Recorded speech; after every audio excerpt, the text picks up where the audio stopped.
Hi welcome to our channel. ప్రస్తుతం మనతో పాటు దాము బాలాజీ గారు సీనియర్ జర్నలిస్ట్ ఉన్నారు. వాటితో ఒకసారి మాట్లాడదాం. సార్ నమస్కారం. సార్ షర్మిల గారు కొన్ని సెన్సేషనల్ కామెంట్స్ చేశారు సార్. అది అవినాష్ రెడ్డి బయట ఉంటే జగన్మోహన్ రెడ్డి అవినాష్ రెడ్డి ద్వారా సునీతారెడ్డిని చంపించేస్తాడు అన్న సెన్స్ వచ్చే విధంగా ఆమె మాట్లాడడం జరిగింది. అసలు ఈ కామెంట్స్ ఇప్పుడు వైరల్ అయిపోతున్నాయి. అసలు ఏ కాంటెస్ట్ లో చేసింది, ఎందుకు చేసింది, మరి దీన్ని ఏ విధంగా చూస్తారు సార్ మీరు? మళ్ళొక్కసారి షర్మిల జగన్ మీద విరుచుకుపడింది. అది ఎందుకంటే మొన్న 3వ తేదీ మళ్ళీ వాళ్ళ వివాదం కోర్టులో విచారణకు వచ్చింది. చాలామంది అడ్వకేట్లు చెప్పేది ఏంటంటే, నేను కూడా చాలాసార్లు చెప్పాను, లీగల్గా ఆమెకి జగన్ ఆస్తుల మీద ఎటువంటి హక్కు లేదు. మోరల్గానో లేకపోతే ఇంకొక యాంగిల్లో మాత్రమే మాట్లాడాలి తప్ప లీగల్గా ఆమెకి హక్కు లేదు. సో దాంట్లో మనకు అర్థమైంది ఏమంటే, జగన్ గిఫ్ట్ డీడ్లో ఆమెకు ఆస్తి వాటాలు కొంత ఇచ్చాడు సరస్వతి పవర్లో. తర్వాత ఎంఓయూ రాసిచ్చాడు ఈ అమ్మాయికి, ఈ కేసులన్నీ తొలగిపోయినాక నేను నీకు వాటా ఇస్తాను ఆస్తులని. సో కొన్ని కండిషన్లు పెట్టి ఇచ్చాడు. ఇప్పుడు ఆ అమ్మాయి ఏం చేసింది, ఇతనికి చెప్పకుండా వాళ్ళ అమ్మని ప్రెజర్ చేసి తనకు ఉన్న వాటా 51% వాటాన్ని తన పేరుతో రాసుకునింది అనేది కేసు. ఇప్పుడు ఇది తేల్చాల్సింది అక్కడ ట్రిబ్యునల్లో ఉంది కాబట్టి లా ట్రిబ్యునల్లో అది తేలుతుంది. సో దాన్ని మన జడ్జిమెంట్ ఇవ్వలేం. కానీ ఓవరాల్ సిచ్యువేషన్ చూస్తే, ఆమె ఫ్రస్ట్రేషన్ చూస్తే ఆమెకి వచ్చే విధంగా లేదు అది. ఎందుకంటే ఇతను చెప్పకుండా గిఫ్ట్ డీడ్లో కూతురికి రాసి చేయడం అనేది చెల్లుతుందా అనేది డౌట్. అది రెండోది, అతని ఒకవేళ అది ఆ వాటా వరకు పక్కన పెట్టినా ఇతని ఆస్తుల్లో ఏమికి లీగల్గా వాటా రాదు. ఇప్పుడు జగన్ మామూలుగా అతను నేను నీకు ప్రేమతో అభిమానంతో రాసిస్తాను అనేది ఎంఓ ఇచ్చాడు.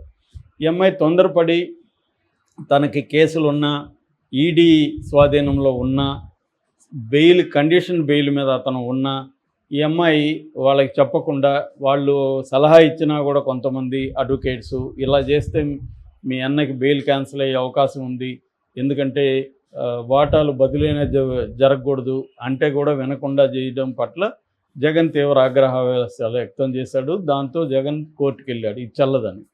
ఎందుకంటే జగన్ పాయింట్ ఆఫ్ వ్యూ ఏంటంటే, ఇప్పుడు ఇది కానీ నేను గమ్మునుంటే రేపు మాకు దీని మీద ఎవడో ఒకరు కోర్టుకు వెళ్తారు, ఇతను ఆస్తులు సైలెంట్గా చేస్తున్నాడు, బెయిల్ కండిషన్ని ఇతను జంప్ చేస్తున్నాడు, కండిషన్లు ఉల్లంఘిస్తున్నాడు అని కోర్టుకు వెళ్ళినప్పుడు రేపు బెయిల్ క్యాన్సిల్ అవ్వచ్చు జగన్కి. ఆల్రెడీ అతని మీద ఎంత ప్రెజర్ ఉంది అనేది తెలిసిందే.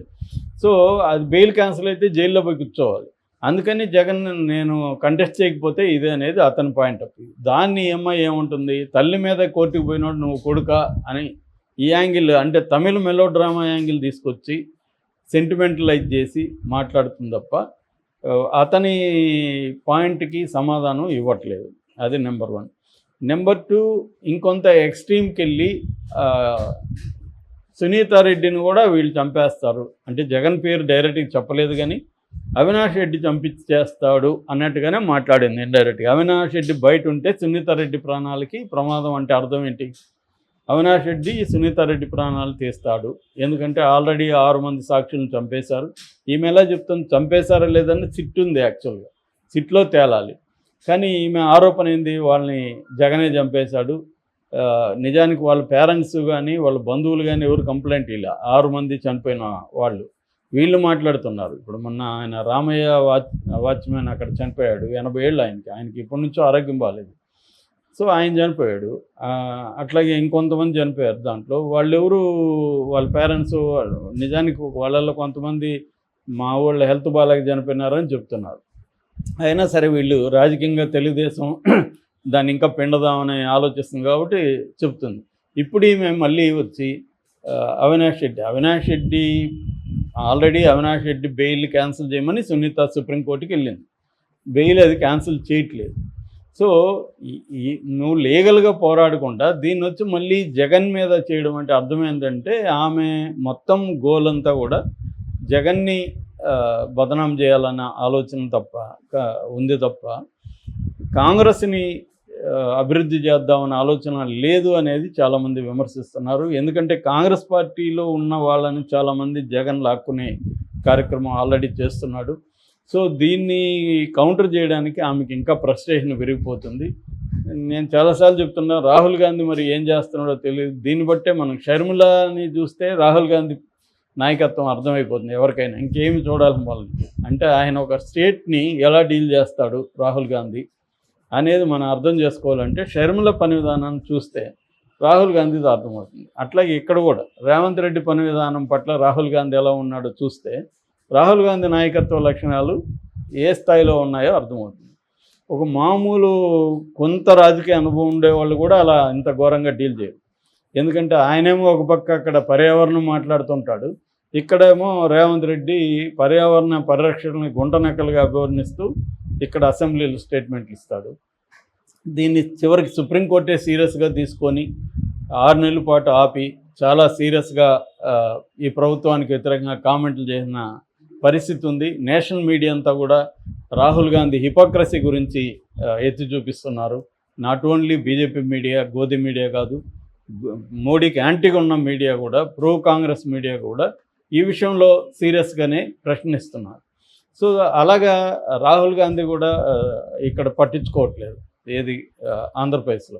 అందుకని ఈమె అసలు కాంగ్రెస్ పార్టీ పిసిసి ప్రెసిడెంట్ లాగా కాకుండా ఒక జగన్ చెల్లెలుగా తనకు ఆస్తి రాలేదన్న కోపంతో జగన్ మీద మాట్లాడటమే కనిపిస్తుంది. సో ఇప్పుడు వీళ్ళ పాయింట్ ఆఫ్ వ్యూ ఏంటి, అతని లీగల్గా ఆస్తులు రావు కాబట్టి మోరల్గా అతన్ని ప్రెజర్ చేయాలి, అతని ప్రెజర్కి లొంగట్లేదు కాబట్టి అతన్ని డ్యామేజ్ చేయాలి, అతని డ్యామేజ్ పొలిటికల్గా ఏ స్థాయిలో చేయగలమో ఆ స్థాయిలో చేయాలి. ఇది కనిపిస్తుంది మనకి ఫ్రస్ట్రేషన్ ఈ అమ్మాయిలో. సో ఆ యాంగిల్లో అమ్మాయి మాట్లాడింది. ఆల్రెడీ వాళ్ళు కౌంట్లు ఇచ్చారు. ఈమె ఆరోపణలకి కూడా బేస్ ఏం లేదు. ఈమె ఆరోపణలు ఏముంటుంది, రామ్ సింగ్ని బెదిరించి తను ఏదో రాయించుకున్నాడు, సునీతనే హత్య చేసిందని అంటుంది. నిజానికి రామ్ సింగ్ ఉన్నప్పుడు కేసు ఎవరి మీద పెట్టారు, సునీత మీద పెట్టారా? లేదు కదా, వీళ్ళ మీద కదా పెట్టారు. అక్కడ ముద్దాయిగా ఇప్పుడు ఎవరున్నారు, అవినాష్ రెడ్డి ఉన్నాడు, వాళ్ళ నాన్న ఉన్నాడు. ఆల్రెడీ వాళ్ళ నాన్న కొన్ని నెలల పాటు జైల్లో ఉండి వచ్చాడు. 78 ఏళ్ళు, ఆయనకు వెన్నుముక ప్రాబ్లం ఉంది, అయినా కూడా జైలుకి బెయిల్ రాకుండా చేయగలిగారు వీళ్ళు, ఉండి కదా వచ్చాడు. మరి ఇప్పుడు సునీత ప్రాణాలకు ప్రమాదం, ఆమె చచ్చిపోతే వాళ్ళ పిల్లల లైఫ్ ఏం కావాలి, ఇవన్నీ మాట్లాడుతుంది. దీనికి ఆధారాలు ఏమిటో చెప్పట్లేదు. ఏమన్నా ట్రై చేశాడా అతను, నీ దగ్గర ఏమైనా ఆధారాలు ఉన్నాయా, ఇవన్నీ చెప్పట్లేదు. అంటే ఆమె ఇప్పటికి కూడా ఏ రకమైన మార్పు లేదు. ఎంత విమర్శలు కాంగ్రెస్ పార్టీలో వస్తున్నా, ఎందుకంటే రాహుల్ గాంధీ పట్టించుకోలేదు కాబట్టి ఆమె రాహుల్ గాంధీ పట్టించుకొని ఆమెతో మాట్లాడి అసలు నువ్వేం చేస్తున్నావు, మా కాంగ్రెస్ పార్టీ అభివృద్ధి కోసం 8 నెలలు 10 నెలల్లో ఏం చేశావు, ఈ రిపోర్ట్లు ఏమైనా అడుగుతున్నారో లేదో నాకైతే తెలీదు. మనకైతే ఏం కనిపించట్లేదు ఎవరికి కూడా. ఆమె ఎప్పుడు వచ్చినా జగన్ మీద మాట్లాడడం తప్ప ఇంకా వేరే కాంగ్రెస్ పార్టీల్లో నిర్మాణాత్మకంగా పనిచేయడం కానీ, ఉత్సాహం నింపడం కానీ, ఈ ప్రభుత్వ ప్రజల వ్యతిరేక విధానాల పట్ల గట్టిగా మాట్లాడడం కానీ, లేదు అనేక ఇష్యూలు ఆంధ్రప్రదేశ్లో జరుగుతున్నాయి వాటి గురించి మాట్లాడడం కానీ ఏది కూడా చేయట్లేదు. సో ఎంతసేపు నువ్వు కొడుకు కాదు, నువ్వు మేనమామ కాదు, నువ్వు అసలు మనిషే కాదు అని జగన్ని ఇది చేయడం తప్ప, ఇది అందరికీ తెలిసిపోయింది. మళ్ళీ ఏమి కొత్తగా ఏమి ఇప్పుడు ఆరోపణలు లేవు, అందరికీ తెలిసిపోయింది. జగన్ తన ఫ్యామిలీని డీల్ చేయడంలో అటర్ ఫ్లాప్ అయ్యాడు, సొంత చెల్లెల్ని డీల్ చేసుకోవడంలో దారుణంగా వైఫల్యం చెందాడు జగన్. ఈ విషయం అందరికీ అర్థమైపోయింది. సో దానివల్ల ఇప్పుడు జగన్ వాళ్ళ ఇంట్లో డీల్ చేసుకోవడంలో వైఫల్యం చెందాడు కాబట్టి జగన్ ఓటేయాలా లేదనేది నిర్ణయించుకునే హక్కు జనాలకు ఉంటుంది. అది కూడా వన్ ఆఫ్ ద క్రైటీరియా. చాలాసార్లు ఏంటంటే, నువ్వు నీ సొంత చెల్లెలకే ఆస్తులు ఇవ్వనప్పుడు నువ్వు మాకేం మేలు చేస్తావు అన్న యాంగిల్ ఖచ్చితంగా జగన్కి నష్టం చేకూరుస్తుంది. అది ఆల్రెడీ జరిగిపోయింది. అంటే వాడి యూజ్ చేసి ఇంకే వేరే ఇష్యూలు లేకుండా ఆమె అదే మాట్లాడడం వల్ల ఆమెకి మైలేజ్ లేదు. జగన్కి నష్టం లాభం అనేది పక్కన పెడితే ఆమెకి కానీ కాంగ్రెస్ పార్టీకి కానీ ఆమెకి ఇంకా మైలేజ్ ఆశిస్తున్నదని కూడా నేను అనుకోవట్లేదు. మైలేజ్ ఆశిస్తే ఇలా మాట్లాడదు. ఆమె పొలిటికల్ కెరీర్ పట్ల కూడా ఆమెకు హోప్ లేనట్టే మనకు కనబడుతుంది. Okay sir, thank you so much sir.